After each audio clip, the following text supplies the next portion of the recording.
This video was a little bit awkward to make because I just made a Humira video talking about all the great benefits I've noticed from taking Humira and how it's improved my quality of life. And now here I am making a video about how I haven't had it in over a month because of changes to my insurance. And if any of you have a medication from a specialty pharmacy, you know how complicated it can get if your insurance changes, if you have any changes in your life, if you move, like how do you get your prescription seamlessly transferred to another pharmacy so that you're able to continue your medication and medical care. And I believe there are ways to get like emergency doses of Humira. However, my Crohn's has been in a really good place where I don't necessarily feel like I have to take the Humira right now in order to have a functional life. And honestly, I've been doing pretty well managing my Crohn's with herbs and botanicals. I even have my menstrual cycle right now, which my Crohn's can be pretty flared during that time. But here's what I have noticed from not taking Humira for over a month. I will say that I've been taking Humira for over 2 years now, and this has happened once before. And during that time, I experienced a Crohn's flare-up that was really bad.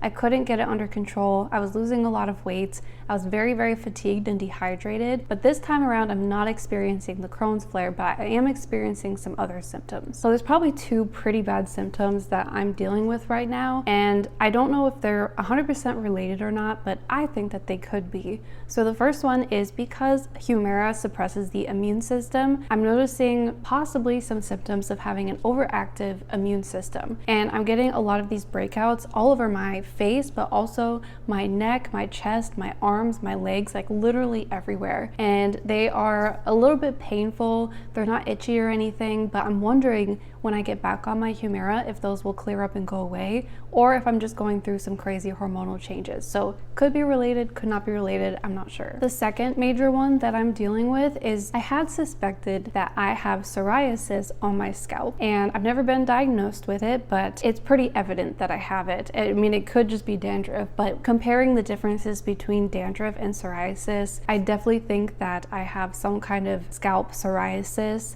that flares up during a Crohn's flare or when I'm not taking Humira. And I noticed this the last time around, but I didn't equate the two of me being off my Humira and having a lot of like red, itchy, flaky spots on my scalp. And that's really the only place, but it's like literally all over my scalp. And so I ordered some psoriasis shampoo and conditioner that will be here tomorrow. I'll let you know how it works. And I think it's very interesting because people take Humira for Crohn's disease, but also for psoriasis. And I know a lot of people that have Crohn's and also have psoriasis because apparently it affects the same proteins in the body. So it kind of makes sense if you have both of them. So let me know in the comments if you have Crohn's or ulcerative colitis and if you also deal with psoriasis.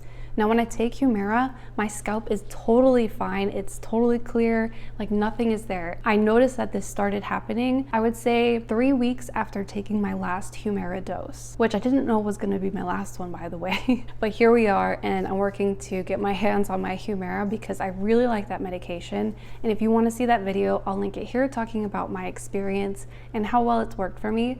I have virtually no side effects from the medication. And so for me personally, it's worth it to continue taking because it works so well to help me manage my Crohn's symptoms. But now apparently, as I'm finding out, it really helps my scalp psoriasis that I suspect that I have. Now, of course, it's always important for you to consult with your doctor. I currently am in the process of finding some new doctors, so I'm not there yet, but once I do find one, hopefully I can talk to them about it and they can help me get diagnosed. I don't want to take any other medications because the Humira can knock out 2 in 1 for me, but I would like to know 100% whether or not I have it because I'm really curious. So I've heard things like salicylic acid, tea tree oil, coconut oil, castor oil can be really beneficial for psoriasis. So let me know if you have any tips or herbal remedies for psoriasis in the comments. One of the things I almost forgot to mention is that I've been waking up with congestion in my chest every single day.